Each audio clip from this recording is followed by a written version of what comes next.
Hello everyone, Romeo Rivera here again with part 2 of our conference room standards. In our part 1 video, we discussed the prep work and steps for building the conference room standards. In today's video, I'm going to review a sample of a small conference room standard that we've built and have used for several years now. All right, so let's get started. All right, so now that the basics are out of the way, let me go over the standards. Before I get to the details, however, I'm going to remind you of a key important item, and that is that the AV equipment will always determine many, if not all, of the details of the standard. Let me elaborate. If you're planning to deploy video conferencing systems in your rooms, keep in mind that the camera angle coverage will dictate dimensions, right? That's always the case. It'll dictate the type of furniture and position, even the capacity of the overall room.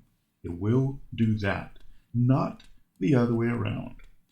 Also, let me start with saying that will not change much if you don't have video cameras. What will change is new technology has, of course, improved a lot in terms of video angle coverage. In other words, the cameras that you put into this equipment, they cover a certain angle, right? And so you don't want to be too far from that angle or too close, okay? So allow me to start with dimensions and capacity. So I mentioned that the equipment will determine the capacity. Then your next step will be to determine the dimensions. In the first video, I talked about building scalable rooms, right? And again, the design that you see here is actually a sample, right? We start from this and then build a standard, okay? But what I mean to say is with scalability is if you build a 10 by 6 room as your phone booth, right, it'll be 10 as opposed to 15 and 5 by 6. So it'll be 6 this way, 10 across, and the door over here. You would take that and double it if possible, and it would become your small. Triple that, going 6, 10 this way, another 10 this way, you would have your other size, and so forth. We always recommend that because it makes it easier for the architects to design your new floor, your new building, right? It's easier. They like it better that way because it's modular. And again, we start with the equipment, but we know that a 10 by 6 for a small and then doubling that makes it a small and so forth. Not the example here if you noticed, but again, that's what we do. In this particular case, we start with this dimension because of, again, the equipment and a couple of other things. For example, you may have noticed, and I'll touch on this a little bit later, ADA space, your 5-foot square for ADA. In California, the construction folks have to obey ADA regulations when they construct a new building. So make it part of your standards, okay? So dimensions related to equipment coverage are important. And you see here that although this is a small, it really is intended to house host about 6 to 7 users, right? And you have enough space in between them and enough space for any person with a wheelchair, for example, and that person would sit near this area or this area or even at the head of the table because the 5-foot is needed, the 5-foot square is needed for up to where the person is going to sit. So obviously that person with the wheelchair would not be able to get this here. Okay, so ADA coverage, dimensions. Let's go over the furniture. So you typically, as an IT person, will not dictate furniture. That's not typically under IT. It almost never is. And what you want to do is provide your requirements to your facilities department, to your architects, to your interior designing team, whoever is responsible for furniture in your organization. We always recommend a trapezoidal table. And for this specific example, it's an 8 by 4, and the 29 here that's outlined here is the standard table height, okay, 29 inches. There's a lot of vendors, furniture vendors, that provide these type of tables, and we use them obviously because of camera angles and coverage, and the standard rectangle furniture tables doesn't work well for when you have video. And so that's what this is about. Let me allow a plug here. Obviously, we've designed these standards for you as a service. That is a service we provide.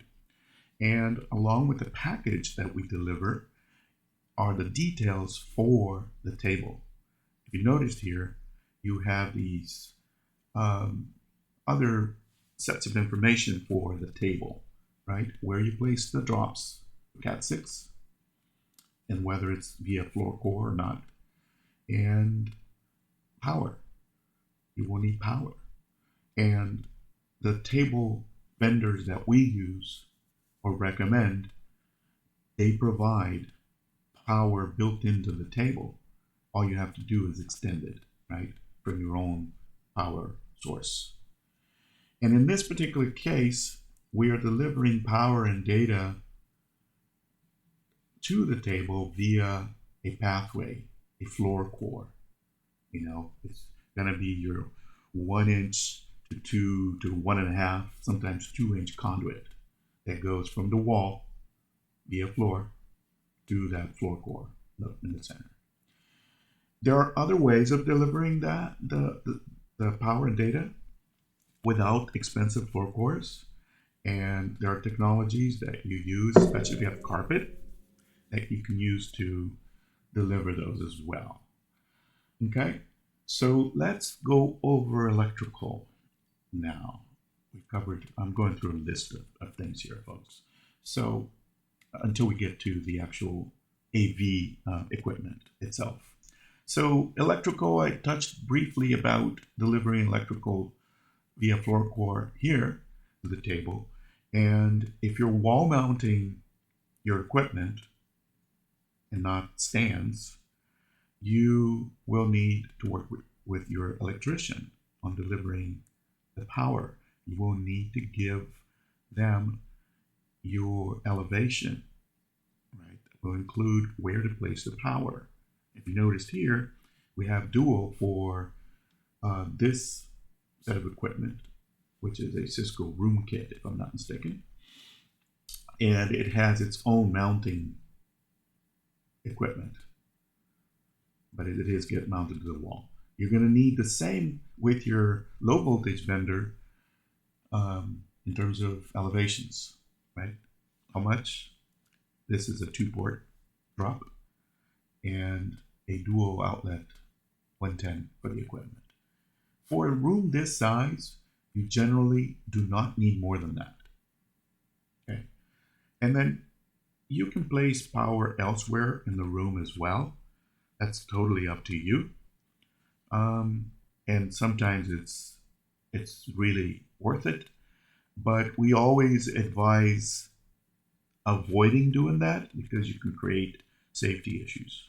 And what I mean by that is if you place power on one of these walls here, in one of these, either the south or in the north wall, you will eventually have obviously a power cord running through the floor. And so that can sometimes create safety issues. So we avoid doing that altogether.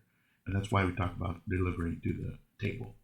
If you're going to have sessions that last, a long time, you always want to have, proper power there to provide power to your portable devices, laptops, iPads, whatever it is, right? Okay, so power is very simple. Let's talk about data now. Data drops, network ports. I talked about this one here for the equipment, and that's generally enough, 2 ports, and 1 port here for if you need to provide a physical connection. We often don't do that. We don't recommend. You are going to end up having users with wireless in here. And so there's really no need to place network drops outside of just this wall. And the second one is this wall right here. Or in the case, this is a glass wall, but it can be a wall, solid wall. We recommend the glass wall here, dual pane for acoustic reasons. And again, 1 drop here for if you're planning to deploy the room reservation displays, right? A lot of companies are doing that now. A lot of our customers are doing that.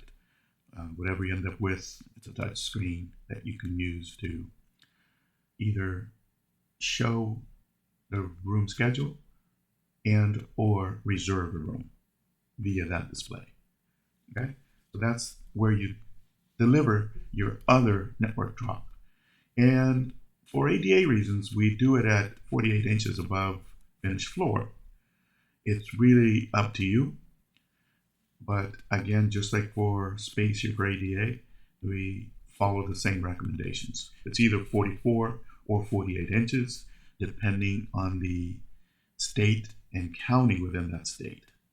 That's what the regulations are.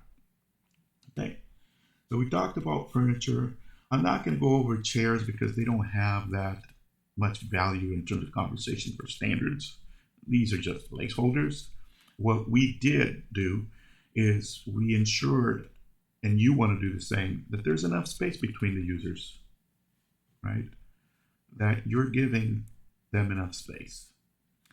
I guess while we are under COVID, this is not an issue, but right, a lot of people are not using conference rooms these days because of COVID. But as soon as we get out of this situation, this is going to go back. The usage of these rooms will go back. And so again, for the chairs rather, not much to talk about other than the space. And also the table, as I mentioned, that trapezoidal table, the dimensions should cover like laptops, right? For these users. If you have 7 laptops here, you should be able to fit 7 with enough room, right?